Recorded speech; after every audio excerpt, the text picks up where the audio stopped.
அதிகமாக பேசுனாங்க. நாங்க தான் எல்லா இடத்துலையுமே விட்டு கொடுக்குறோம்.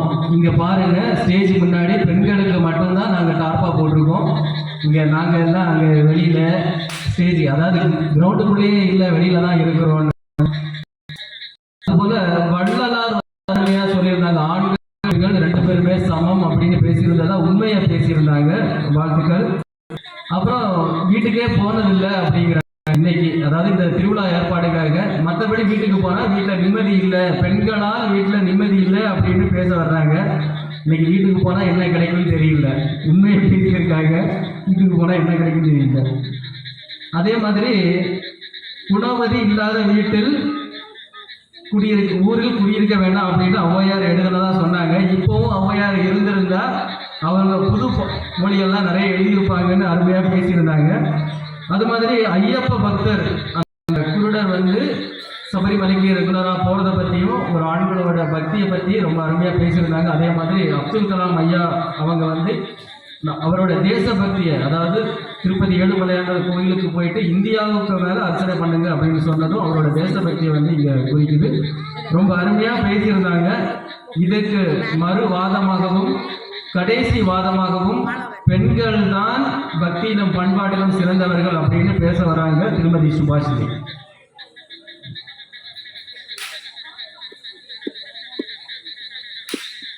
அனைவருக்கும் தித்திப்பான தீபாவளி திருநாள் வாழ்த்துக்கள். நடுவர் அவர்களே, உங்களுக்கும் வணக்கம். வணக்கம் ஐயா. வணக்கம் சொல்றதுலயுமே நாங்க மட்டும்தான் ஐயா 2 கை கூப்பி வணக்கம் சொன்னோம். அதை கவனிச்சு மத்தவங்க எல்லாம் எப்படிங்க சொன்னாங்க? கொஞ்சம் கோயிலுக்கு சிவனுக்கு கழுத்துல இருக்க வச்சுட்டு வராங்க, பாம்பு இருக்கியா, அப்புறம் கொத்தி விட்டுற போகுது. போகும்போது நான் பார்த்து போய்க்கிறோம். சரிங்கய்யா. அது மட்டும் இல்ல, பாருங்க எங்க அணியை பாருங்க, எப்படி மங்களகரமா உட்கார்ந்துருக்கோம். பாரம்பரியமான ட்ரெஸ் போட்டுட்டு கண்ணுக்கு குளிர்ச்சியா இல்ல. எதுவுமே இருக்க வேண்டிய முறையில இருந்தாதாயா அழகு. சரியா, நம்ம இனி கண்டனுக்குள்ள வருவோம். சரி, இதுல என்ன பண்பாட்டிலையும் பக்தியிலையும் ஆண்கள் தான் சிறந்தவங்கன்னு இவ்வளவு நேரம் அவங்க நல்லா தான் பேசினாங்க. நான் தொடக்கமாவே நம்ம அஸ்வின் தம்பியை கூப்பிட்டுக்கிறேன். நம்ம அஸ்வின் தம்பி என்ன சொன்னாங்கன்னா, 40 ஆண்கள் ஒண்ணுமன்னா இருந்தா பிரச்சனை வராதான். ஐயா, அங்கதான் பிரச்சனைக்கு மூல காரணமே வரும். எப்படின்னு கேக்குறீங்களா? அவங்க சும்மா இப்ப இங்க உட்கார்ந்து இருக்காங்க. இதுல எத்தனை பேரு தண்ணி அடிக்காம உட்கார்ந்து இருக்காங்கன்னு கேளுங்க ஐயா. அவங்களுக்கு தீபாவளினாலே தண்ணி தானே. அதுவும் இன்னைக்கு காலையில எழுபது நேரமே நீங்களே சொல்லிட்டீங்க. அதை ரிப்பீட்டட் பாயிண்டா நான் போட வேண்டாம், ஷார்ட்டாவே முடிச்சுக்கிறேன். தண்ணி அடிக்கிறதோட மட்டுமா விடுவாங்க? தண்ணி அடிச்சுட்டு ஊர்ல வரவங்க போறவங்களெல்லாம் வம்பிழுத்துக்கிட்டு கடைசி அது 2 குடும்ப பிரச்சனையா மாறி கோர்ட்டு கேஸ்ல நிக்குதுங்க ஐயா. இப்படி எத்தனை பெண்ணுங்க நாங்க கோர்ட்டு கேஸ்ல நின்னோம்? ஒரு கேஸ் சொல்லுங்க பாப்போம். நாங்க 4 பொண்ணுங்க சேர்ந்து இருந்தா அந்த சாரிய பாத்தியா இந்த சாரிய பாத்தியான்னு பாத்துக்கிட்டு எங்க பேச அதோட முடிச்சுப்போம் இல்லையா? நீ எந்திரி கூட்டுவோம் வச்ச இவங்க வீட்டுக்கு எந்திரி வச்சா சொல்லி பார்ப்போம். அதுல உப்பு இருந்தா புளி இருந்தா இவ்வளவுதான் நாங்க பேசுவோம். இதுக்கு மேல வேற என்ன பேசிட போறோம்? நீங்க அவ்வளவுதான் பேசுவீங்க. வீட்டுல சமையல் பண்றது நாங்க இல்ல. சரி, நடுவில் உங்களை ஒண்ணு கேட்கிறேன். எதுங்கய்யா ஆண்களோட பக்தி? நீங்களே சொல்லுங்க பாப்போம். சொல்லுங்கம்மா. இங்க 2-3 பேர் பேசிட்டு போனாங்க, நீங்களும் சொல்லுங்க, அதையும் எழுதி வச்சுக்கிறேன். காலையில எழும்புவாங்க, நெத்தி நிறைய பட்டைய போடுவாங்க, கழுத்துல உத்ராட்ச கொட்டையும் போட்டுக்கிட்டு கோயிலுக்கு போய்கிட்டு வரும்போது கை நிறைய பிரசாதத்தையும் வாங்கிட்டு வருவாங்க. அதே ஆட்கள் சாயந்தரம் எப்படி வருவாங்க தெரியுமா? இடுப்புல கட்டின காவி வேட்டி கழுத்துலையும் கையில வாட்டர் குப்பியுமா வருவாங்க. இதுல எங்க இருக்கு ஆண்களோட பக்தி? நீங்களே இல்லைன்னு சொல்லுங்க பாப்போம். சரி, நடுவர் அவர்களே, எதிரணி சொன்னாங்க உருட்டுறோம்னு. அதுக்கு பேரு உருட்டல் இல்ல நடுவர் அவர்களே. நாங்க அன்னைக்காச்சும் உங்களோட ஃபர்ஸ்ட் ஒய்ஃபான மொபைல நீங்க கீழே வச்சுக்கிட்டு எங்களோட கொஞ்சம் ஹெல்ப் பண்ணுவீங்கன்னு தான். வேற ஒண்ணும் இல்ல நடுவர் அவர்களே. கொஞ்சம் ஸ்வீட் எல்லாம் செய்யறோம்னா எனக்கு கொஞ்சம் திங்ஸை வாங்கி போறா இல்ல. எனக்கு வர வேலைக்கு வழி இல்ல. ஒரு நாள் தான் லீவு, வீட்டுல கிடப்பேன். அன்னைக்கு என்ன நிம்மதியா கிடக்க விடுவா இல்ல. இதுல எங்க ஐயா அவங்களுக்கு பக்தி இருக்கு? நடுவர்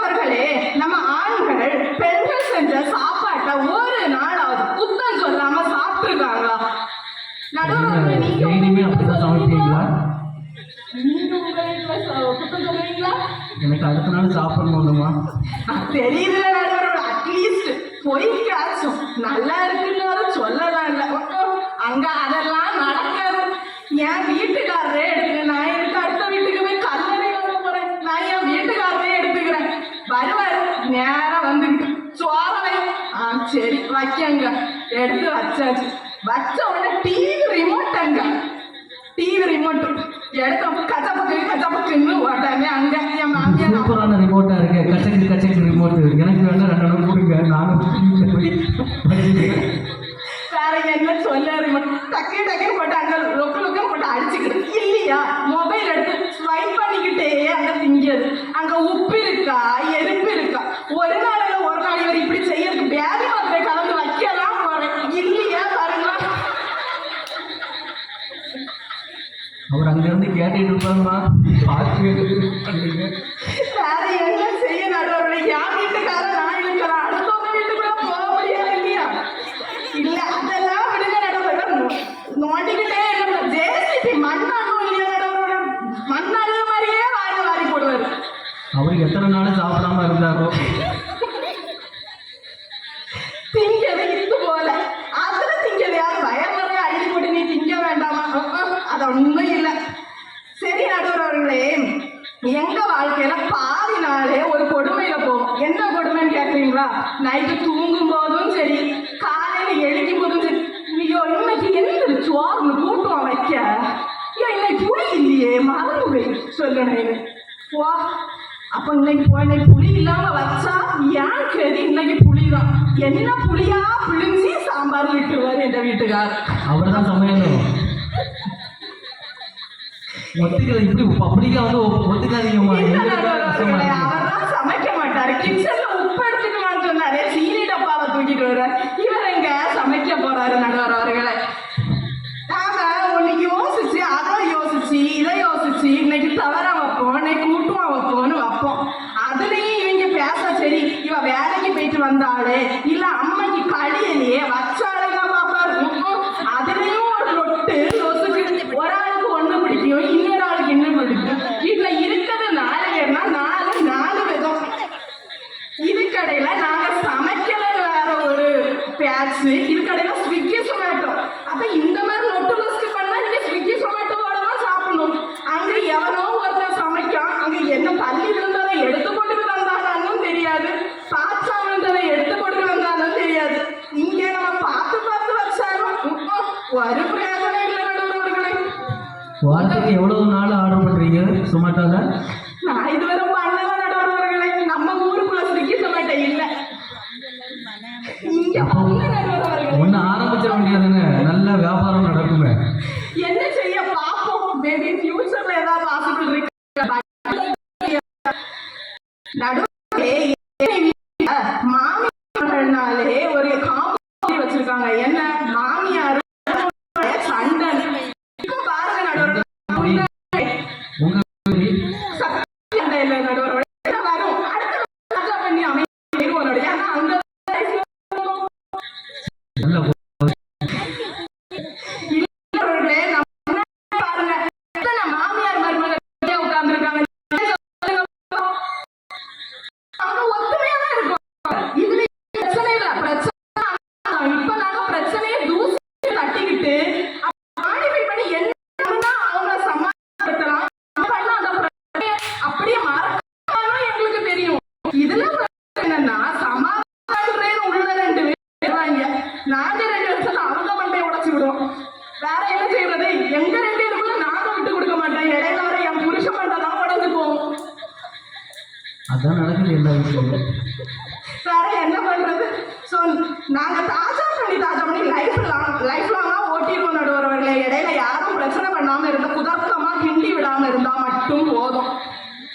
நடுவர் அவர்களே எதிரடி சொன்னாங்க மேக்கப் போடுறோம் அப்படின்னு. ஆமா நடுவர் அவர்களே மேக்கப் போடுறோம் தான். மேக்கப் போடலாம், அதான் போட்டாலும் மஞ்சள் கட்டமாயிதான் சொல்றாங்க, போடலனாலும் கருவாச்சின்னு சொல்ல போறாங்க. சரி நம்ம யதார்த்தமா தான் இருந்துட்டு போவோமே. சரி அப்போ நம்ம மேக்கப் போடுறதுல இப்ப அவங்களுக்கு பிரச்சனை இல்லை, நாங்க அழகா இருக்கிறது அவங்களுக்கு பொறாமே. நாங்க அழகா இருந்து அவங்க அழகு குறைஞ்சு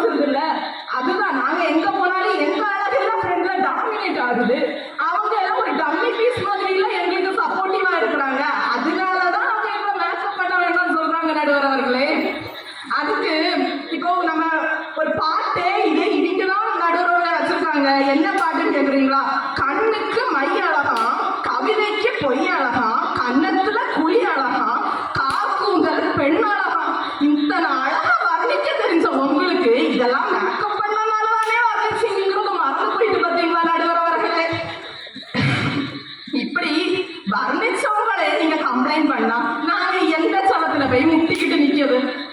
நடுவர் அவர்களே, எதிரணியில சொல்றாங்க நாங்க கோவில் போனா சாரிய பாக்குறோம், ஜுவல்ஸ பாக்குறோம். ஆமா, ஒத்துக்கிறேன். சாரிய பாக்குறோம், ஜுவல்ஸ பாக்குறோம். அதுலயும் எங்களுக்கு ஒரு பொது உடைமை இருக்கு. என்ன தெரியுமா நடுவர் அவர்களே? இப்போ ரீசெண்டா இன்ஸ்டாகிராம எடுங்க. இப்ப தீபாவளியோட பாத்துக்கிட்டீங்கன்னா எல்லா இடத்துலயும் ஜோதிகா சாரி தான் ட்ரெண்ட்ல போயிட்டு இருக்கு. அவங்க எங்கேயோ 2 லட்சம் கொடுத்து வாங்குறாங்களோ 50 லட்சம் கொடுத்து வாங்குறாங்களோ ஏதோ ஃபங்க்ஷன் வரை கட்டிக்கிட்டு போட்டுட்டாங்க.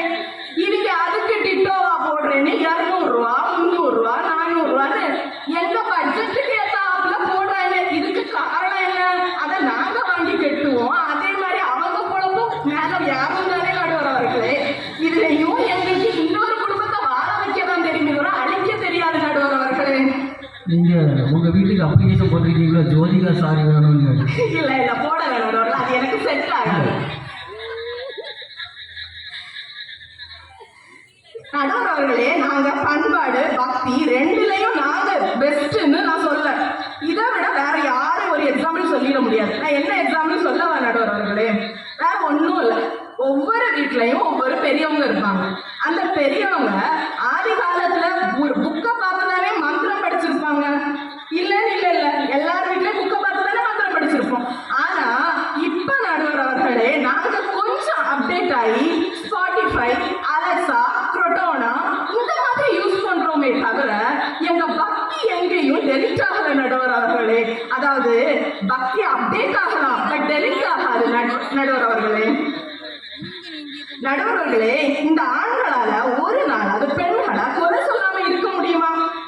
என்ன நீங்க செய்யுங்க, என்ன வேணா ஆக்கி போட்டு எது வேணாலும் எல்லாம் செய்யட்டும். கடைசி நிமிஷத்துல அதுல ஒரு குறை சொல்லாம அவங்களுக்கு அந்த இடத்துல பின்னாடி தெளிக்காது நடுவர் அவர்களே.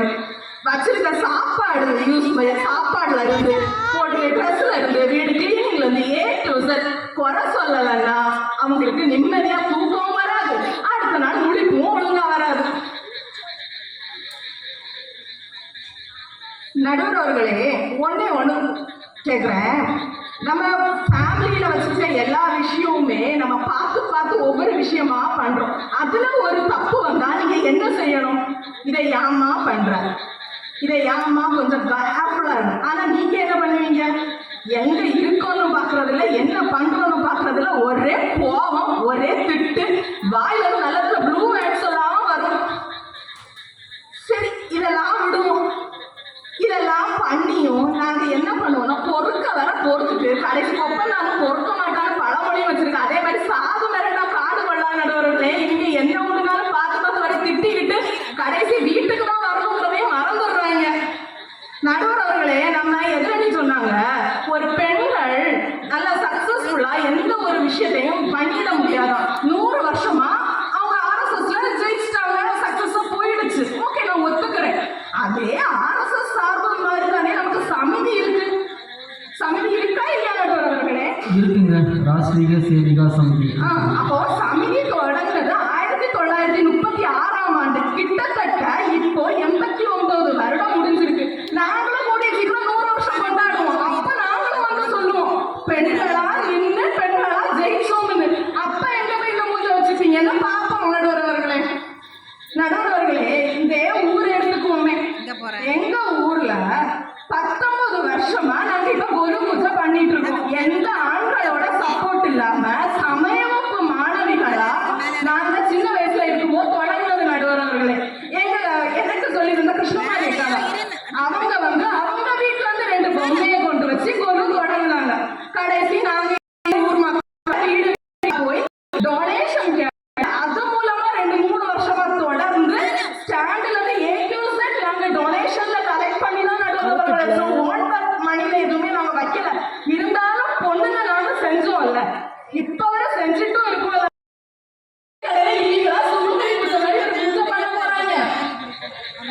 நடுவர் அவர்களே, நம்ம ஊர்ல எடுத்துக்கிட்டோம்னா ஒரே ஒரு ஆம்பளை நடுவர்களே வித்யாஜோதி பட்டம் வாங்கியிருக்காங்க. அவரும் இப்ப இல்ல. அது போக பெண்கள் வாங்கியிருக்காங்க.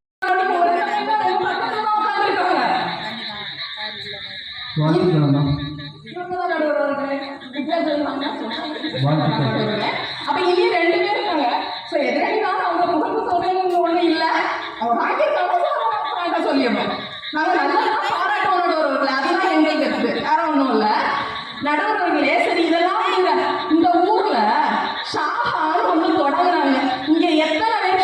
ஷாக்கு போறாங்க, எத்தனை ஷாகா இப்ப நடக்குதான் முதல்ல கேளுங்க நடுவர் அவர்களே. ஆனா நாங்க இப்பவும் சமயம் நடந்துட்டு இருக்கு. அப்போ ஆண்களோட பக்தி இருக்கா, பெண்களோட பக்தி இருக்கா? நடுவர் அவர்களே, சமய வகுப்பு முன்னாடி நான் சின்ன வயசுல இருக்கும்போது இங்க வந்திருக்கேன். இடையில ஒரு சில கேப், ஒவ்வொருத்தரும் வேற வேற விஷயமா போனதுனால இடையில கேப். இப்போ தொடர்ந்து 25 வருஷம் இருக்கு நடுவர் அவர்களே. காலையில 10 மணிக்கு சமையல் என்ன டைம் மாறி 2 மணிக்கு மேல வச்சிருக்காங்களே தவிர வாரம் சமையல் நடக்குது. அதுக்கும் கைத்தட்டி வாழ்த்துறாங்க. 25 வருஷம் தொடர்ந்து சமய வகுப்பு நடத்திட்டு இருக்காங்க. நாமளும் எல்லாருமே அந்த சமய வகுப்புக்கு போகணும். மந்திரங்கள் சம்பிரதாயங்கள் கற்கலாம். நடுவர் அவர்களே, நம்ம அஸ்வின் சொன்னாரு, பூஜைக்குள்ள திங்ஸ் எல்லாம் அவர் தான் அம்மாவுக்கு எடுத்து கொடுப்பாராம். ஆனா அவர் ஒரு விஷயத்த மறந்துட்டாருன்னு நினைக்கிறேன். கொஞ்சம் இப்ப ஆளு வளர்ந்துட்டாருல்ல, அதனால பழச மறந்துட்டாரு போல. கொஞ்ச நாள் முன்னாடி வரைக்கும் அம்மா ஸ்கூல் பேக் எங்க அம்மா இருக்கு, அம்மா லஞ்ச் பேக் எங்க இருக்கு, இப்படி ஒவ்வொரு விஷயமும் அவங்க அம்மாவை தான் கேட்டாரு நடுவர் அவர்களே. இப்ப என்ன, பையன் கொஞ்சம் வளர்ந்துட்டான்ல, அதனால கொஞ்சம் பேனாவே எடுத்து வச்சுட்டு போயிடுறாங்க. அதனால பழசு மறந்துடுச்சு. வாயில்லா பூச்சி எல்லா ஜீவன்களும் அந்த தம்பியை போட்டு தான் இது பண்ணிட்டு இருக்காங்க. என்ன பண்றது, அவன் தொடங்கி வச்சாங்க நடுவர்களே. அப்ப முடிக்கும் போது அவனை வேற நம்ம கூப்பிடணும். நடுவர் அவர்களே, இன்னைக்கு இதேதானே எல்லா வீட்லயும் நடக்குது. நீங்க வெளியே கிளம்பி போறதுக்கு எப்படி இன்னைக்கு உங்க ஒய்ஃபோட சப்போர்ட் இல்லாம வந்திருக்க மாட்டீங்களே? இல்லைம்மா, சோ கண்டிப்பா ஒரு ஆண் வீட்டை விட்டு வெளியிறங்கி போறானா, பைக்க சாவியில இருந்து எல்லா திங்ஸும் ஒய்ஃப் எடுத்து கொடுத்தாதான் அவங்களால போக முடியும். நாங்க வேலைக்கு போறனால அவங்க கிட்ட ஒண்ணும் கேட்கறது இல்லை. எங்க வேலையை முடிக்கிறோம், வண்டி எடுக்கிறோம், எங்க பாட்டுக்கு போறோம் வாரோம். இதுல அவங்கள நாங்க எங்கிட்ட ஆசர் பண்றோம். ஆனா இவங்க போறதுக்குள்ள எங்களை ஒரு பாடுபடுத்திக்கிட்டு வந்தும் ஒரு பாடுபடுத்துவாங்க பாருங்களேன். ஐயோ ஏன்டா இவங்க போக நம்ம ஏன்டா வழி அனுப்பாது இருக்கும். நல்லதும் சென்று நான் என்ன கேட்கணும். நடுவர்களே, இதெல்லாம் விட இன்னொரு கொடுமை என்னன்னா, ஒரு ஆளு கல்யாணம் ஆகி 2 பிள்ளை கத்துக்கிட்டு அமைதி வேணும். அமைதி வேணும்னு கேட்டா இப்ப வீட்டுல இருந்து கேட்டுட்டு இருக்க பொண்டாட்டி நீ வீட்டுல போய் ஸ்பெஷல் தீபாவளி வைக்க போறாங்க. அவர் காலையில இருந்தே வீட்டுக்கு போகலன்னு கவலை வேற. அங்க போய் சோத்துல உப்பு போடுவாங்களா இல்ல உப்புல சோற போடுவாங்களான்னு இனி தெரியாது நடுவர் அவர்களே. இதுல சன்னியாசம் தான் இனி போகணும். கொஞ்சம் வருஷத்துக்கு முன்னாடி யோசிச்சிருக்கிறாங்க. இப்ப யோசிச்சு என்ன பண்ண முடியும், காலம் கடந்து போச்சு. என்ன பண்றது? நடுவர் அவர்களே, உங்க வீட்டுல பிள்ளைங்க இருப்பாங்கல்ல, இருக்காங்க. அப்ப அமைதி இருக்குமா? கொஞ்சம் இருக்குமா? கொஞ்சம் இருக்குமா? ஆனா இருக்க தூங்கும் போதுதான் கீழே வந்து கத்துவான். காதுல ஒரு செல்ல கொண்டு போடுவான், இல்ல காதுல ஒரு தலைவணி எடுத்து போடுறாட்டி அம்மான்னு ஒரு வழி.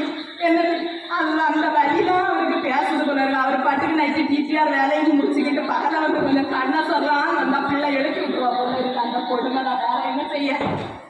அனுபவம் பேசுது. நடுவர் அவர்களே, அவர் சுத்தம்னு ஒண்ணு பேசினாரு. அந்த சுத்தத்துக்கு ஆண்கள் தான் எக்ஸாம்பிள் ஒன்றும் பேசினாரு. நான் ஒண்ணு சொல்றேன், பேச்சுலர்ஸ் ரூம் பார்த்துருக்கீங்களா நடுவர் அவர்களே? பார்த்துருக்கேம்மா, நானும் இருந்திருக்கேன் கொஞ்ச நாள். அப்ப எப்படி இருக்கும்? அது இருக்குமா?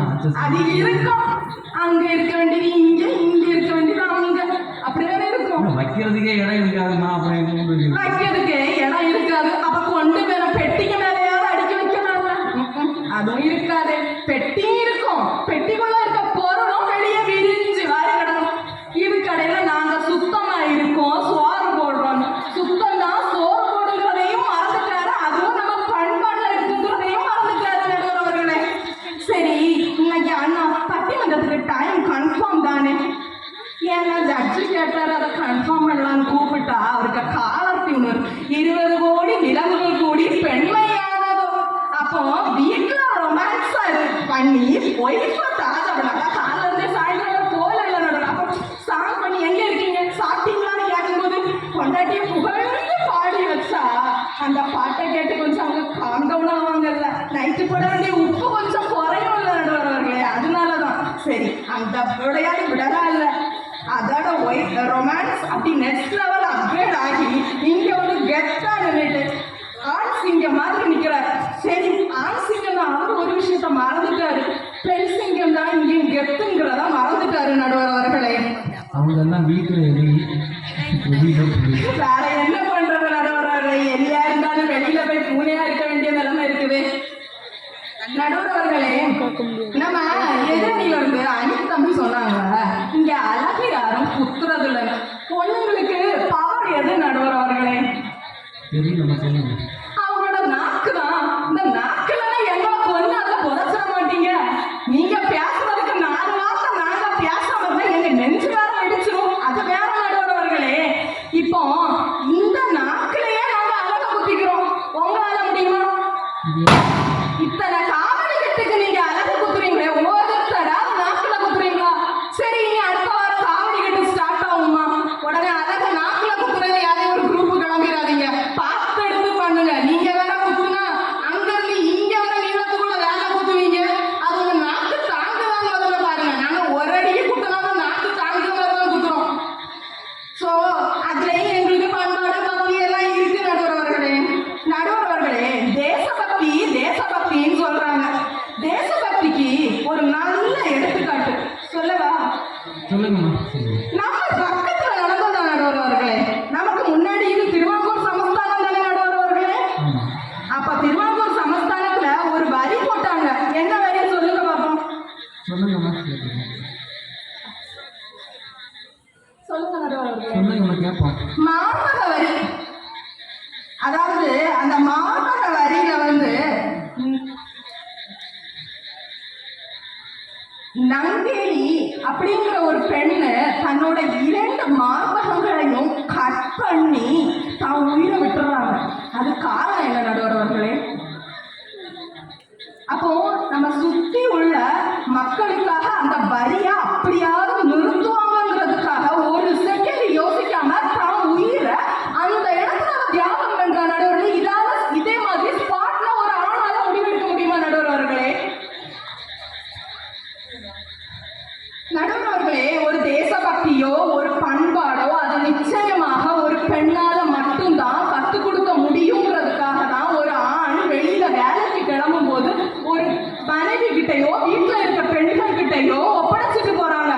அப்படி இருக்கிறதுனாலதான் அவங்களால நிம்மதியா வெளியே போயிட்டு நிம்மதியா வீட்டுக்கு வர முடியுதுன்றது. ஆக குரு பக்தி எதுவா இருந்தாலும் அடிப்படையில இருந்தே சொல்லி கொடுக்கறது ஒரு பொண்ணால மட்டும்தான் நடுவர் அவர்களே.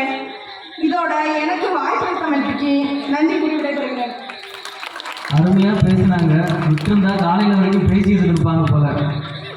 அதனால பிடிச்சி வச்சு போதுமா, நான் உங்களுக்கே தீர்ப்பு தந்ததுன்னு சொல்லி ஆஃப் பண்ண வச்சிருக்கோம். ரொம்ப அருமையா பேசினாங்க, நிறைய விஷயங்கள் பேசினாங்க. பெண்கள் தான் பக்தியிலும் பண்பாட்டிலும் சிறந்தவர்கள் அப்படிங்கிறதுக்கு நிறைய உதாரணங்களும் சொல்லியிருந்தாங்க. ரொம்ப நேரம் ஆயிடுச்சு, கிட்டத்தட்ட 2 மணி நேரத்துக்கு மேலேயும் ஆயிடுச்சு. அதே கூட்டம் ஸ்டார்டிங்லேருந்து அதே கூட்டம் கடைசி வரைக்கும் இருக்குது. ரொம்ப மகிழ்ச்சியாக இருக்குது. இப்போ நம்ம முடிவுக்கு வந்துட்டோம்.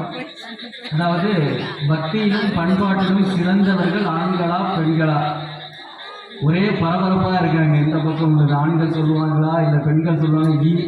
இவங்களுக்கு பரபரப்பாக இருந்தாலும் கீழே இருக்கிறவங்களுக்கு இன்னும் பரபரப்பாக இருக்குது. பெண்களை சொல்லுவாங்களா ஆண்களை சொல்லுவாங்களா அப்படின்னு.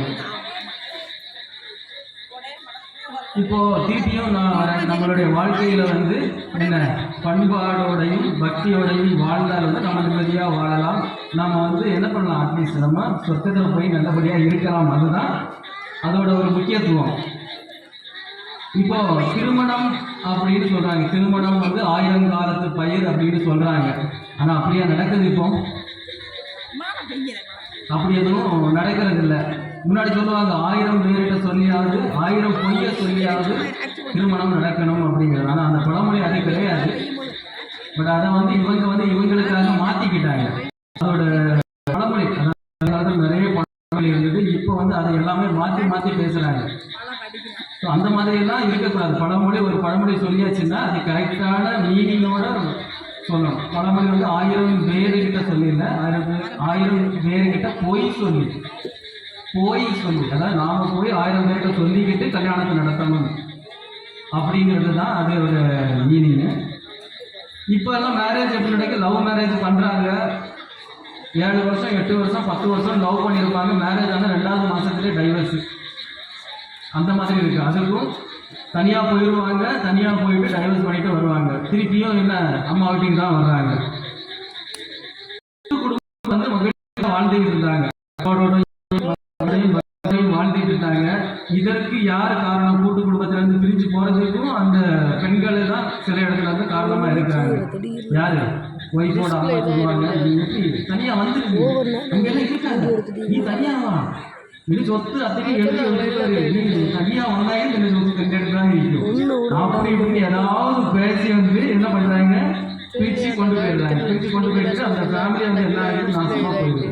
அதனால கூட்டு குடும்பமா இருந்தா நல்லா இருக்கும். இப்போ வந்து ஆண்களா இருந்தாலும் சரி, பெண்களா இருந்தாலும் சரி, நம்ம நிறைய சேவாக்கள் எல்லாம் பண்ணிட்டு இருக்கோம். இப்போ பார்த்தீங்கன்னா, இப்போ இந்த கன்னியாகுமரி மாவட்டத்தில் இருந்து வெளிநாட்டில் வரைக்கும் நிறைய சேவாலாம் பண்ணிட்டு இருக்காங்க. மாசி அப்படிங்கிற ஒரு அமைப்பு இருக்கு, உங்களுக்கு தெரியுமான்னு தெரியல. மண்டைக்காடு அம்மன் சேவா சமாஜ் இன்டர்நேஷனல் அப்படின்னு சொல்லிட்டு கிட்டத்தட்ட 20 நாடுகளில் வந்து சேவா பண்ணிட்டு இருக்கோம். சேவா மட்டும் இல்லைங்க, இப்போ இவங்க பண்ணிட்டு இருக்காங்க சமய வகுப்பு.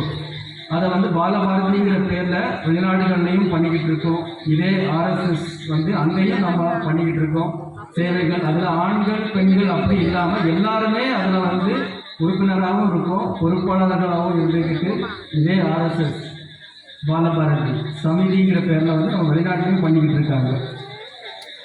அதுக்கப்புறம் நிறைய தானங்கள் வந்து பண்ணுறது. இதுலையும் வந்து ஆண்கள் தான் பண்ணணும், பெண்கள் தான் பண்ணணும் அப்படின்னு எல்லாம் இல்லை. ரத்த தானம் பண்ணுறாங்க, கண் தானம் பண்ணுறாங்க. இப்போ தம்பி சொன்னாப்புல கண்ணப்ப நாயனார் வந்து கண் தானம் பண்ணாங்க அப்படின்னு. ஸோ இதை வந்து இந்த காலத்தில் பார்த்தீங்கன்னா ஆண்கள் மட்டும் இல்லை, எல்லாருமே பண்ணிக்கிட்டு இருக்காங்க. ஆண்கள் பெண்கள் பாகுபாடு இல்லாமல் ரத்த தானமும் கண் தானமும் எல்லாமே பண்ணிக்கிட்டு இருக்காங்க. நிறைய விஷயங்கள் வந்து நம்ம பண்பாட்டில் இருக்கு, ஆனால் யாருக்குமே தெரிய மாட்டேங்குது. இப்போ நெத்தி வகுத்துல வந்து பொட்டு வைக்கிறோம், அப்படிதானே? அப்படிதானே? எதுக்கு வைக்கிறோம்?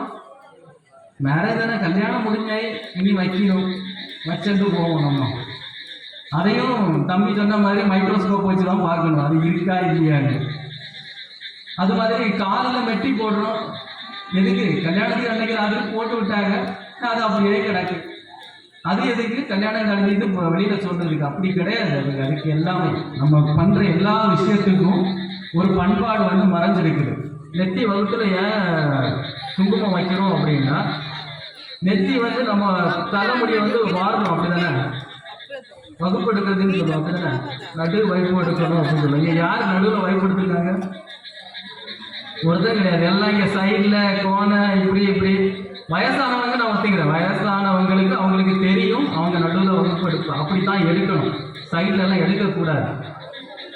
எதற்காக அப்படின்னா, கல்யாணம் முடிஞ்சதுக்கு அப்புறம் நம்ம வந்து குழந்தை பெற்றுக்கணும், அப்படிதானே? நம்ம கருப்பை வந்து ஸ்ட்ராங்கா இருந்தால் மட்டும்தான் குழந்தையை பெற்றுக்க முடியும்.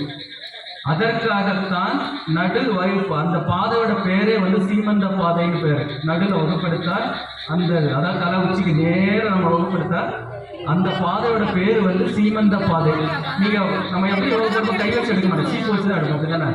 சீப்பு வச்சு அப்படி நேரம் நம்ம இழுக்கும் போது அந்த சீமந்த பாதையில வந்து என்ன ஆகும், வரக்கூடிய நரம்புகள் எல்லாம் உணர்ச்சி வசப்படும். உணர்ச்சி வசப்படும்போது அந்த நரம்புல எங்க கருப்பையை வந்து டச் பண்ணுது, அதனால கருப்பை வந்து வலுவடையும். அதே மாதிரி தான் மெட்டியும் வந்து பெருவிரலுக்கு அடுத்த விரல்ல தான் மெட்டி போடுவாங்க. இங்க எல்லாரும் என்னன்னா டிசைனுக்கு 4 விரல்லையும் போடுவாங்க. அப்படியெல்லாம் போடணுங்கிற அவசியமே கிடையாது. அவ வந்து போட்டிருக்கிறேன், நான் 4 போடுவேன், அப்போதான் நான் எனக்கு குறைச்சி ஒயிறேன் அப்படின்னு சொல்றது. அதுக்கு காரணம் வந்து அப்படி கிடையாது. பெருவிரலுக்கு அடுத்த விரலில் மெட்டி போடணும். மெட்டி போட்டால் வந்து உங்களுடைய கருப்பை வந்து என்ன ஆகும், ஸ்ட்ராங்கா இருக்கும். அதுதான் அதோட மீனிங். இந்த மாதிரி நிறைய விஷயங்கள் வந்து தெரிஞ்சுக்கிட்டா நம்ம பண்ணுவாங்க. அதை சொல்லி கொடுக்கறதுக்கு ஆள் இல்லை. சமய வகுப்பு சத்சங்கள் இந்த மாதத்துக்கு ஒரு தடவை, இந்த வாரத்துக்கு ஒரு தடவை, அந்த மாதிரி சத்சங்கங்கள் நடத்தி இந்த மாதிரி விஷயங்களை சொல்லியாச்சுன்னா எல்லாருமே பண்ணுவாங்க. யாருக்கும் தெரியும் சொல்றாங்க, சட்டியில இருந்தாதானே ஆப்பையில வருவாங்க. ஏதாவது வீட்டில் புருஷன் கேட்டாச்சுன்னா இப்படி இந்த மாதிரி பழமொழியை சொல்லி விடுறாரு. அதுக்கு மீனிங், அதோட மீனிங்கும் வேற.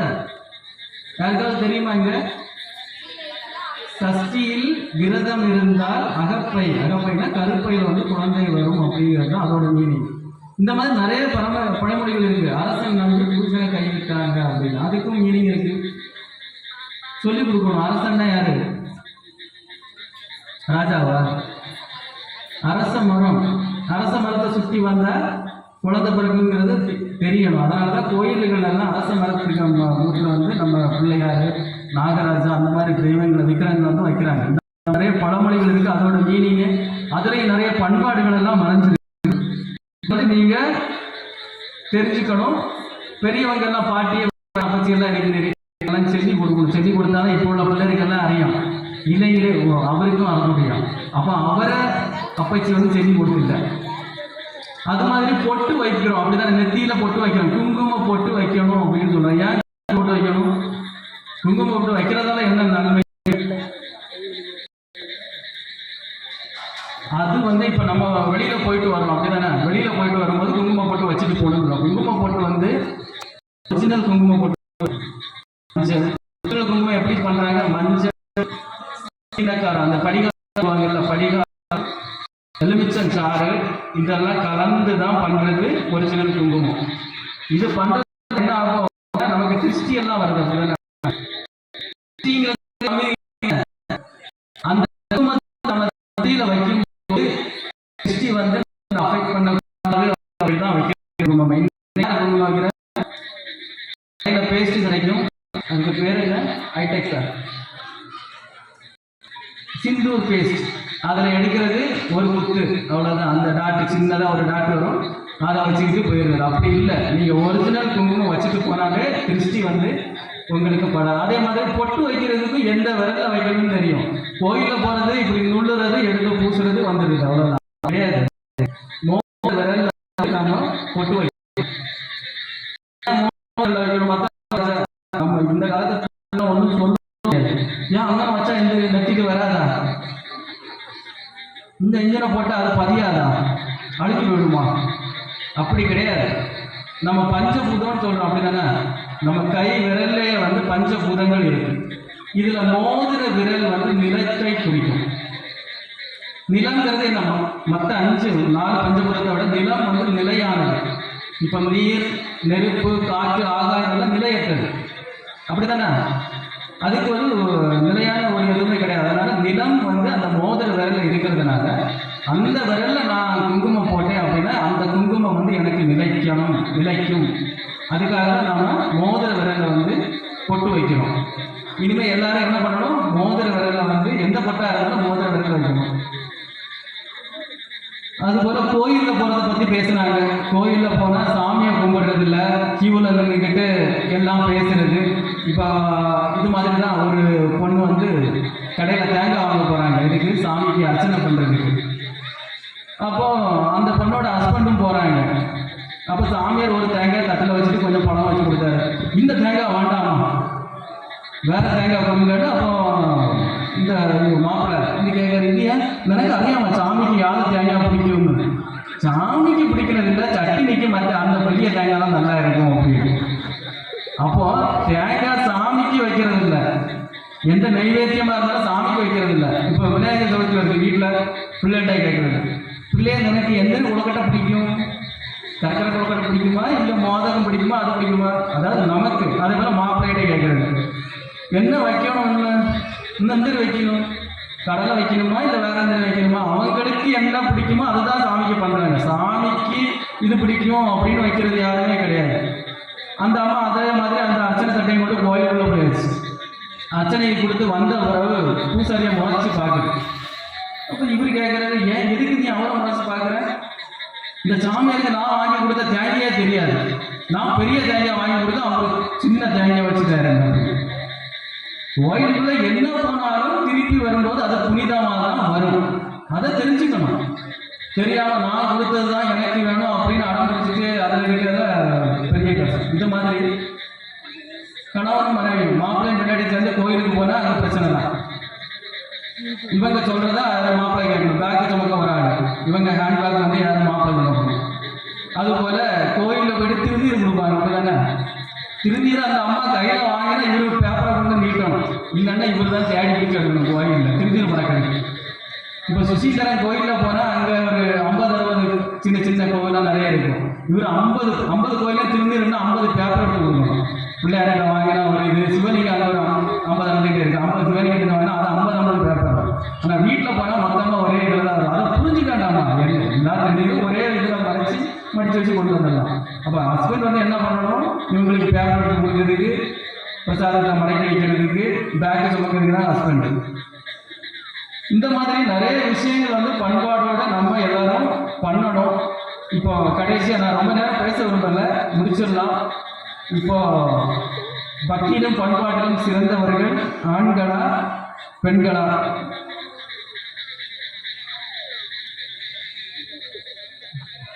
சைலண்ட். பெண் அப்படின்னாலே வந்து என்ன ஆகும்? பேயும் வந்து இறங்கும். பெண்கள் வந்து நினைத்தால் எந்த காரியமா இருந்தாலும் செஞ்சு கொடுப்பாங்க. எப்படியாவது அடம் முடிச்சு எடுத்து எவனுக்கு கால் இருந்தாலும் ஏதாவது பண்ணி எடுத்து முடிச்சிருவாங்க. முன்னாடி வந்து நம்ம பார்த்தீங்கன்னா சுவாமி விவேகானந்தர் இருக்காங்க, அது மாதிரி காரைக்கால் அம்மையார், ஆண்டாள், இந்த மாதிரி நிறைய பேர் வந்து நம்ம பக்தி நெறியை வந்து மக்களுக்காக சொன்னாங்க. அதே மாதிரி இந்த காலத்துலேயே நம்ம அந்த மாதிரிலாம் கம்மியாலாம் சொல்லிட முடியாது. இப்போ ஸ்ரீ ஸ்ரீ ரவிசங்கர்ஜி, ஆதியோகி, யோகிராம் சுரத்குமார், அமிர்தானந்தமய்யா அம்மா, இவங்க எல்லாம் இப்பவும் பக்தி நெறியை வந்து மக்களுக்காக கூட்டிகிட்டு தான் இருக்காங்க. நம்ம ஊரில், அதாவது நம்ம நாட்டில் எத்தனை பக்தர்கள் இருக்கிறாங்களோ அவங்கள விடையும் வெளிநாடுகளில் அதிகமான பக்தர்களை வச்சுருக்காங்க.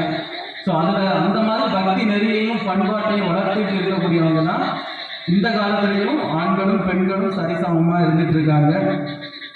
அது மாதிரி இப்போ கடவுள்களே நம்ம எடுத்துக்கலாம்.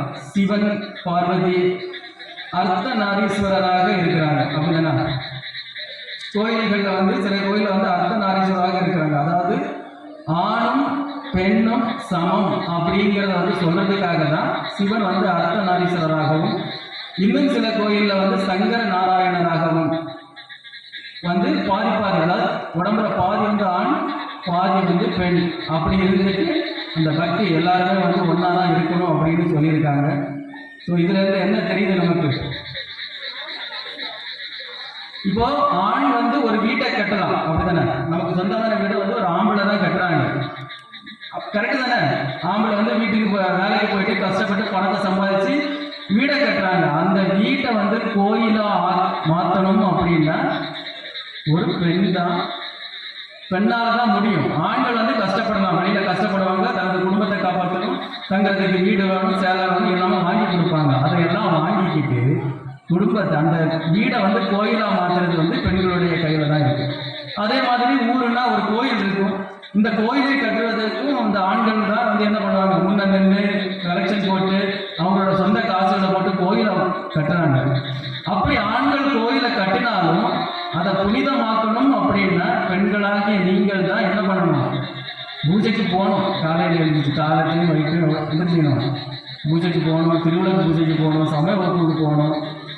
இந்த மாதிரி ஆண்களும் பெண்களும் சேர்ந்து தான் பக்தியையும் பண்பாட்டையும் வளர்க்க வேண்டும் என கூறி வாய்ப்பளித்த கிருஷ்ணா இளைஞர் மன்றத்துக்கு நன்றியை கூறி இந்த பட்டிமன்றத்தை நிறைவு செய்கிறேன். நன்றி, வணக்கம்.